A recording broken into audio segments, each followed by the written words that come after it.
Hello, my name is Tintin Smith, and I am the head of YouTube for this channel here, Ali Abdal, with over 5 million subscribers. And in this video, I want to go through 5 mistakes that beginner YouTubers make, because in my job, as part of my job, I speak to a lot of YouTubers, and a lot of them make the same mistakes. So that's the motivation for this video. Let's just get straight into it.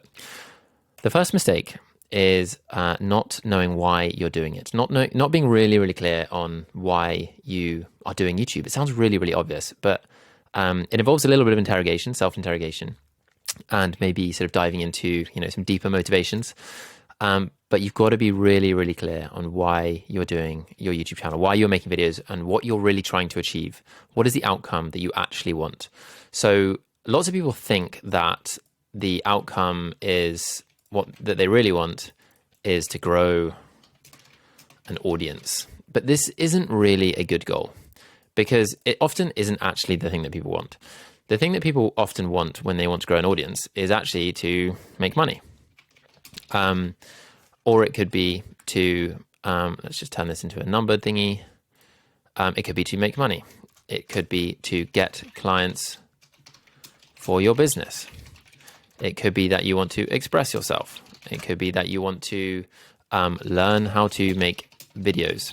So these are all really legit. These are really legit goals. But it's really, the whole point of this is to know, let's say you haven't made any videos before, but this would apply even if you've made 100 as well. If you then go on to make a future 100 videos, what is the outcome that you want from doing that? And you can obviously have lots of different goals. You can have multiple goals. You can hope that over the course of the next 100 videos that I make, I hope that I will make some money. I will get some clients for my business. I will express myself. But the real goal is something else, the primary goal. So what is the primary goal that you're trying to, that you are trying to achieve through making videos on your YouTube channel? Growing an audience is not very good because it's not specific enough. It could be that the real outcome you want is to grow an audience of 10,000 people who who want my help with email marketing. I don't know why it has split it up like this, but yeah, that is quite a legit goal. But even then, what is that for? What is this? What is the purpose of this? Is it to then get clients into your business? Is it to establish yourself as someone with credibility in this space, and to sort of work on your personal brand? Is it to grow your? I'm trying to get this. Yeah. Anyway, to establish your personal brand in the space, which is a totally legit goal. But having an audience in and of itself is like all well and good. But it's like, what is the reason? Oops. Always does that in these looms. What is the reason for having an audience? Why do you want it? Is it credibility? Is it money? Is it status? Is it to prove to your parents that you are worthy? Like, what is the reason that you are actually doing YouTube? And have a primary goal, and then you can have some secondary goals. So it could look like this. Establish or prove to my parents I am worthy of love. And then this is my primary goal. And then I have a whole bunch of secondary goals, which are also things that I want. I know that I want. I'm being clear to myself about this. But really, the thing that I want is love from my parents. So yeah, be really clear. Have a primary goal. Your YouTube channel, your life will be better when you have a clear goal, and you'll be less likely to quit because you know why you are doing it. And if you don't have a good reason, then maybe YouTube isn't the best thing for you. And also, if the thing is make money, if the primary goal is to make money, which is for most people often the kind of deeper motivation. They kid themselves thinking it's to, I just want to kind of learn how to make videos, express myself, blah, blah, blah. They're really hoping that they make some money.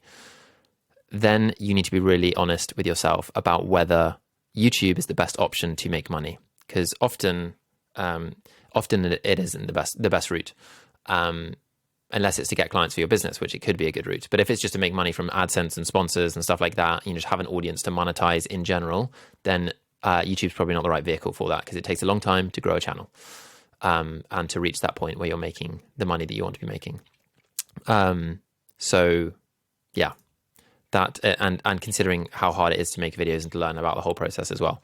So be really clear about why you're doing it. That's the first mistake that lots of people make. The second mistake is having too high expectations. So YouTube is hard. Yeah, as you probably know, YouTube is really hard. And I think that lots of beginners think that it is either easier than it is, or that the results will come quicker than they actually will in reality. And the way that I'm going to visualize this is that, let's say we have a graph like this, and this is the amount of effort required to, let's say, get, let's be ambitious, let's say 100,000 subscribers. That's the amount of effort required, this line here. And the amount of effort that people are actually putting in is this amount of effort down here. And there's this gap between the effort required to get what they want, to get what you want, and the amount of effort you're actually putting in. And that is the harsh reality. It's really hard to learn how to be good at YouTube, to get everything that you want from it, to reach your aspirational goal, your big hairy goal of 100,000 subscribers. But if you want that, you have to be really realistic about how much effort and sacrifice that is going to take. You have to give up your time with friends, time with family, maybe your job, and how long is it going to take you to get there, and how long can you sustain that for that amount of effort? This level of effort up here, how long can you sustain that to in the long run? And it could be that what you can sustain is this amount, in which case you need to reevaluate the goal, because you're not going to get the outcome that you want if you're only putting in a certain amount of effort and time and money and all that kind of stuff. So you have to be serious about what what's possible. And I think YouTubers, and I have a lot of experience in this myself. So I have this personal channel here, which has over 7,000 subscribers. And I started it quite a while ago, over 2 years ago, back here. I don't post so much anymore. But in the beginning, I had these really unrealistic expectations just because because I just didn't know what was possible. I didn't know how much effort was required to achieve what I wanted to achieve, and what really were the things, the future other mistakes that we're going to cover in this video that I was making that wouldn't allow me to get to my goal of 100,000 subscribers. So I was making these videos about personal development and things that anyone could make videos about, which brings me on to my next point, which is not leveraging your unfair advantage. God, things beeping all over the place. Not leveraging your unfair advantage. So this is mistake number 3, and I'm going to use my personal channel to demonstrate this. So, over around 2.5 years ago when I started this, I was making videos every week. I was really disciplined and consistent. And I thought that would be the thing that would get me what I wanted. I thought just by being consistent, I would get where I wanted to get. But as you can see, none of these videos did that well. They've actually got a few more views in the last year or two. But in the beginning, it was 50 to 100 views on all of them. And I did that for a while. Lots of personal development stuff, lots of mindset stuff, lots of kind of aspirational change the world stuff, stoicism stuff, about creativity and all this kind of online stuff, very generic personal development advice, just 25-year-old sharing some lessons, which is ironically the name of one of the videos that I made. But then I made this video here, a day in the life of a consultant in London. And within about a week, it had 10,000 views, and it then blew up over the next few months to get 100,000 views and eventually 274,000. And I was no better at making videos than I was in all of these, but I made a video that leveraged my unfair advantage. Anyone else on the internet can talk about this stuff down here, whereas only consultants in London can make videos about this. And some people do that, but there aren't very many. The topic was undersupplied and had high demand. And I met the demand with a video that not many other people were making. Suddenly it blew up. And then I made a few more videos about consulting, and they did well. But I didn't really want to make videos about consulting. So I kind of continued making videos about personal development and stuff, like 25 lessons from a 25-year-old, productivity hacks, and quarter life crisis stuff. And what I really wanted to make videos about was personal development, life design, and careers in particular. I wanted to make videos about careers, but none of the videos really did all that well. But if we go to popular, the most popular videos on my channel are all about consulting, top 5. And that's because not everyone can make videos about consulting. And also there is demand for it. There's unmet demand and low supply. And I got tens of thousands of views doing that. And so that's why, that's what people wanted from me. but I wasn't giving it to them. I was giving them videos about kind of the quarter life crisis and other personal development topics. And so this was, I kind of knew that by this period, like, a year ago, but I then didn't really want to. I just sort of was still going through this kind of transition and starting this channel now, which is about YouTube. YouTube is the thing that I know about. And now that I'm making videos on this channel, it's actually, I'm seeing a lot of, indications of interest because YouTube is the thing that I know about. It's the thing I have lots of experience with. I talk to lots of YouTubers. I've been working on Ali's channel now for, around a year and a half, and I have grown it about 2 million subscribers. Obviously with Ali, it's not like, a huge amount of it is not down to me. But that's the thing that I'm learning about. And so I'm now leveraging my unfair advantage, which is working for Ali. And it's a lot easier growing this channel than it is growing this one. So yeah. And YouTube is crucially a thing that I know about, that people also want to know about. It doesn't matter if you have an unfair advantage about like something that no one really wants to hear about. Okay, that was mistake number 3. So you've got to figure out what it is that you know and you know about that has unmet demand. People want to hear about it, and you know about it. And that could be that all sorts of things. Yeah, so I'm just looking at my notes. It could be all sorts of things. You've got to figure out what are the things that you want to talk about that also are an unfair advantage. Okay, point number 4. This one's going to hit. It is spending too much time in YouTube analytics. Actually, I'm just going to get rid of that, in analytics. I think just saying that is probably just hit you enough, but I'm going to expand on it a tiny bit because especially when you're in the early days of YouTube, it's so tempting to look at the numbers. And of course, looking at the numbers can be a source of motivation. Seeing your subscriber count go up, seeing a bit of progress, that's great. But it's when you think the answers are in analytics that you start to go wrong. Even with Ali's channel, I'm not going to show you the analytics for that because I think that's, Ali's private information. But even with Ali's analytics, I spent a lot of time thinking about this. Even then, it's very hard to find the answers to what videos we should make and what will help grow the channel. Because the analytics are only a reflection of what we've done. It's not really an indication of the future. And so one of the best ways to figure out what videos to make are looking at the view counts on the videos. So being like, ooh, what was it about this video that got 1.2 million views? What was it about that video that did well? What could we recreate? And how can we leverage that again in the future?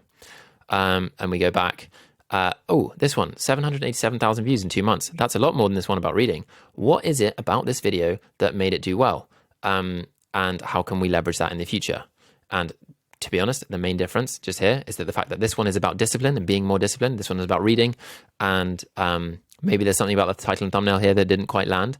But this video about discipline was something that our audience wanted to hear about. Hence, they clicked on it and they watched it and it got more views.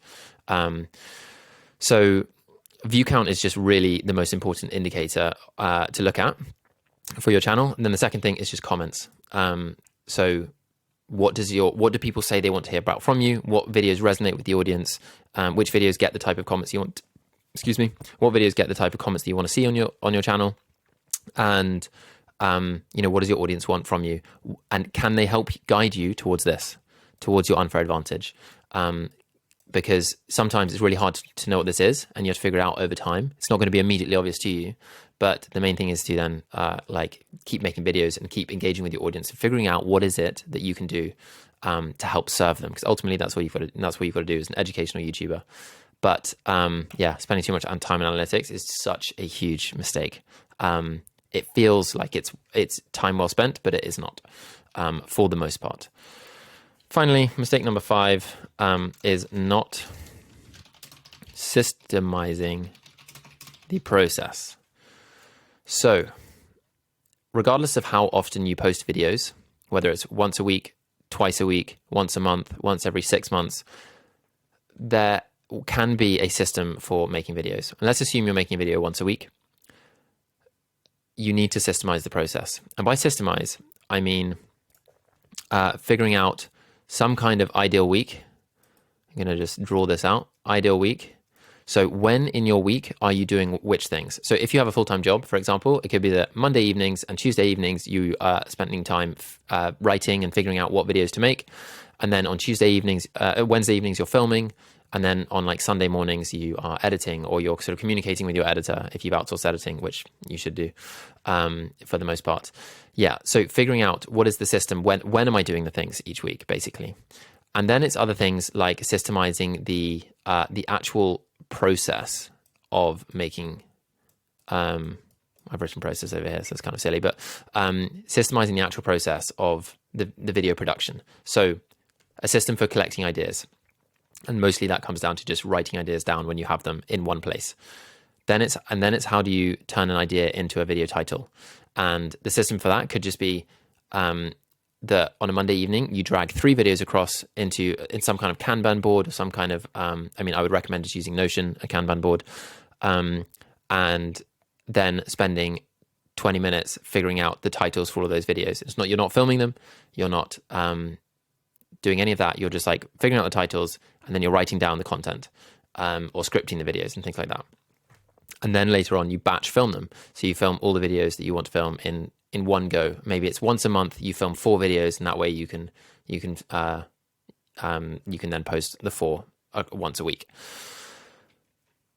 This is a big topic. There's lots to go in through here. It's actually the thing that the Part-Time YouTuber Academy, which is the kind of the YouTube course that we have behind in our business. It's a big thing that we focus on is systemization. So feel free to sign up to that. But it's not a plug for the course. It's just that this is such a big part of being a good YouTuber. So many channels rely on a good system to do what they do on a regular basis, and posting a video every week or or twice a week like this requires a really dialed in system, and you can achieve that even just with one person. So that, I'm just the only person working on this channel, and I have a bit of a system to help me post consistently as well. So yeah, these are the 5 mistakes. Hopefully that was useful, and let me know in the comments if there are any other videos that you'd like to hear about from me. I'm happy to talk about lots of different things, and trying to just share as much as I can about YouTube and be as valuable as possible to all of you. So yeah, thank you very much for watching, and I will see you in the next video.